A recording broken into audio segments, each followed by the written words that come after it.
Halo, selamat bertemu kembali dengan saya, Feni Usviani. Pada pertemuan kali ini, kita akan mempelajari materi tentang Simplicia. Menurut Materia Medika Indonesia, Jilid 5 tahun 1989, Simplicia merupakan bahan alamiah yang digunakan sebagai obat yang belum mengalami pengolahan apapun juga dan kecuali nyatakan lain berupa bahan yang telah dikeringkan. Menurut Peraturan Menteri Kesehatan Republik Indonesia Nomor 007 Tahun 2012, Simplicia dinyatakan merupakan bahan alam yang telah dikeringkan yang digunakan untuk pengobatan dan belum mengalami pengolahan, kecuali dinyatakan lain. Suhu pekeringan tidak lebih dari 60 derajat Celcius. Simplicia bisa berasal dari berbagai bahan yang tersedia di alam, maupun bahan-bahan yang diperoleh dari hasil budidaya, dan bisa berasal dari tumbuhan, hewan, ataupun beragam jenis mineral. Menurut Kemenkes RI tahun 2017, obat tradisional didefinisikan sebagai bahan atau ramuan bahan yang berupa bahan tumbuhan, bahan hewan, bahan mineral, sediaan sarian galenik atau campuran bahan tersebut yang secara turun-temurun telah digunakan untuk pengobatan dan dapat diterapkan sesuai dengan norma yang berlaku di masyarakat. Obat bahan alam di Indonesia dibagi menjadi 3. Yang pertama adalah jamu, kedua obat herbal terstandar, dan yang ketiga adalah fitofarmaka.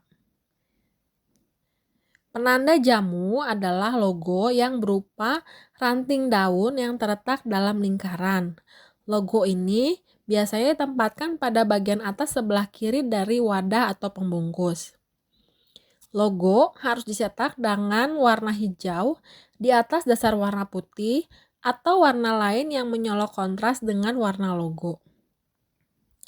Tulisan jamu juga harus jelas dan mudah dibaca, dicetak dengan warna hitam di atas dasar warna putih atau warna lain yang menyolok kontras dengan tulisan jamu.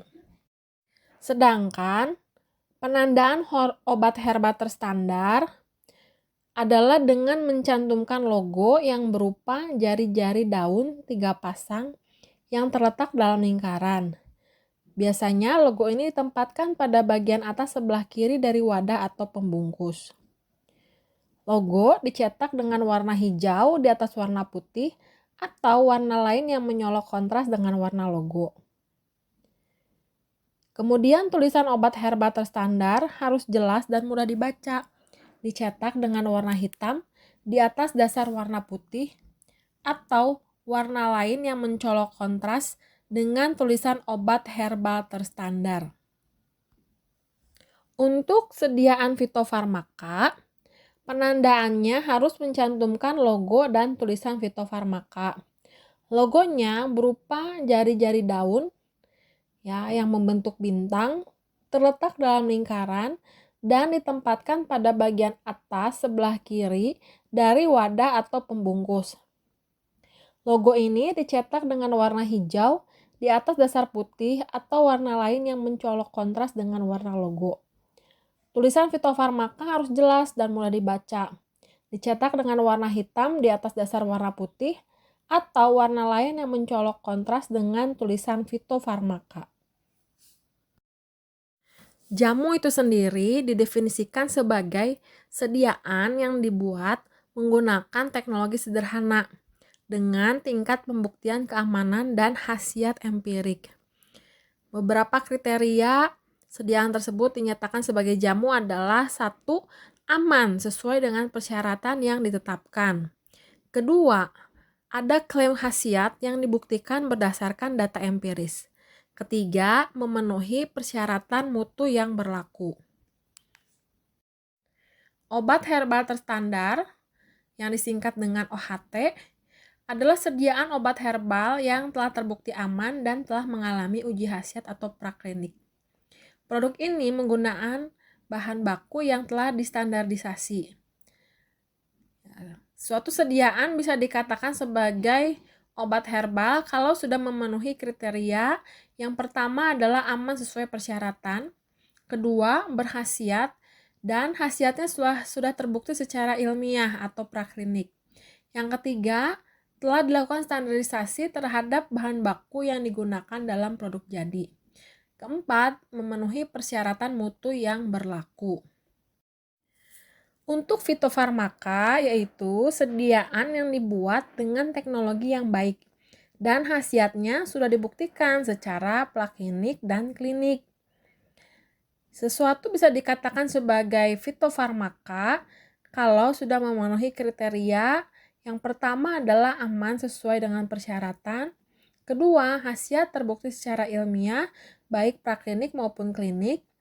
Ketiga, telah dilakukan standarisasi terhadap bahan baku yang digunakan dalam produk jadi. Keempat, memenuhi persyaratan mutu yang berlaku. Keunggulan penggunaan obat bahan alam adalah efek sampingnya yang relatif kecil.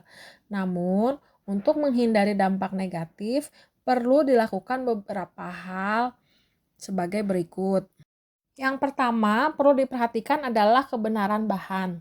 Contoh, lempuyang emprit dengan nama latin Zingiber americans, lempuyang gajah dengan nama latin Zingiber zerumbet, dan lempuyang wangi dengan nama latin Zingiber aromaticum. Itu ketiga spesies tersebut mirip-mirip dan sulit untuk dibedakan. Namun, ketiga spesies tersebut memiliki khasiat yang berbeda-beda. Lempuyang emprit dan lempuyang gajah berkhasiat meningkatkan nafsu makan, sedangkan lempuyang wangi berkhasiat sebagai pelangsing. Hal kedua yang perlu diperhatikan dalam penggunaan obat herbal adalah ketepatan dosis. Penggunaan obat bahan alam yang berlebihan dan melebihi dosis juga akan menimbulkan efek samping.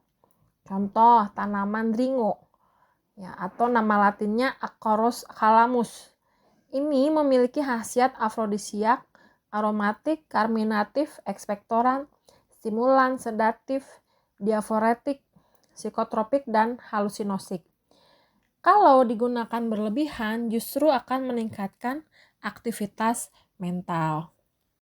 Dalam menggunakan obat herbal juga perlu diperhatikan ketepatan waktu penggunaan. Contoh, kunyit memiliki manfaat untuk mengurangi nyeri haid. Tapi bila diminum pada awal masa kehamilan, bisa beresiko menyebabkan keguguran. Hal keempat yang perlu diperhatikan dalam penggunaan obat herbal adalah ketepatan cara penggunaan. Contoh, penggunaan daun kecubung jika dihisap akan berkhasiat sebagai kodilator dalam pengobatan asma. Namun, jika diseduh justru akan menyebabkan keracunan. Selanjutnya yang perlu diperhatikan dalam penggunaan obat herbal adalah ketepatan telaah informasi. Jadi sebelum mengkonsumsi obat herbal, sebaiknya analisis dulu informasi bahan obat yang akan digunakan. Sumber informasi harus valid sehingga didapatkan informasi tentang manfaat, cara pengolahan, dosis, larangan, maupun efek samping, juga cara penyimpanan. Contoh, merica atau dikenal dengan nama latin Piper nigrum. Ini dapat digunakan untuk mengatasi diabetes. Tapi merica juga punya efek menaikkan tekanan darah, sehingga tidak cocok dikonsumsi oleh penderita diabetes sekaligus hipertensi. Cara penggunaan obat herbal yang keenam adalah tanpa penyalahgunaan. Contoh, penyalahgunaan cara pemakaian daun ganja, candu untuk dicampur dengan rokok. Penyalahgunaan lainnya adalah dengan menambahkan zat kimia tertentu pada proses produksi obat tradisional dengan tujuan untuk meningkatkan atau mempercepat khasiat maupun efek farmakologis obat herbal tersebut. Dalam menggunakan obat herbal juga perlu mempertimbangkan ketepatan pemilihan obat untuk indikasi tertentu. Perlu diingat bahwa dalam satu jenis tanaman itu terdapat puluhan zat aktif, sehingga ketika memilih jenis tanaman obat harus mempertimbangkan rasio antara keberhasilan terapi dan efek samping. Contoh, daun tapak dara mengandung alkaloid yang berkhasiat untuk pengobatan diabetes. Namun, tapak dara juga mengandung zat vinkristin dan vinblastin yang bisa menyebabkan penurunan leukosit hingga 30%. Hal ini mengakibatkan penderita yang mengkonsumsi daun tapak dara rentan terhadap penyakit infeksi. Pembuatan obat tradisional bisa berasal dari tumbuhan, hewan, bahan mineral, maupun dalam bentuk campuran dari bahan-bahan tersebut. Simplicia nabati adalah simplicia yang berupa tanaman utuh, bisa juga berupa bagian tanaman saja atau eksudat tanaman saja. Bagian-bagian tanaman obat yang biasa dimanfaatkan sebagai simplicia dapat berasal dari akar, bunga, buah, kulit kayu, daun, biji, ataupun bagian-bagian lainnya. Penamaan simplicia biasanya adalah dengan menggabungkan nama spesies tanaman yang digunakan, kemudian digabungkan dengan nama spesifik bagian tanaman yang dimanfaatkan. Sebagai contoh, merica yang digunakan sebagai simplicia adalah bagian buahnya. Nama latin dari merica adalah Piperis albi, sehingga nama simplicianya adalah Piperis albi fructus. Fructus menunjukkan bagian tanaman yang artinya buah.